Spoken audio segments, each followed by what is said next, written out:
చెప్పగలిగితే అంత గొప్ప కవి, అంత గొప్ప కళాకారుడు, అంత గొప్ప సినిమా ఫీల్డ్లో డైరెక్టర్లో మొత్తం అందరూ రాణిస్తారు.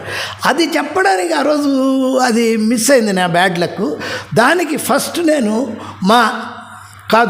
నా కోడి రామకృష్ణని ఇష్టపడేవాళ్ళు, వాళ్ళ కుటుంబం నుంచి ప్రపంచంలో ఉన్న అందరూ కూడా ఆయనకి ఫ్యాన్స్ ఉన్నారు.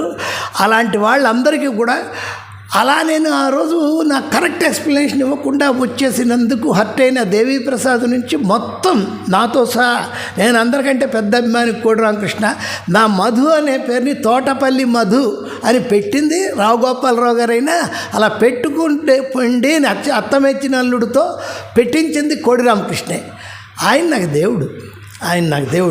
ఆయన గురించి నేను తప్పుగా మాట్లాడినట్టు దేవీప్రసాద్ నుంచి ఎవరికైనా సరే శిరస్సు వంచి పాదాభివందనం చేస్తూ క్షమాపణలు కోరుతున్నాను.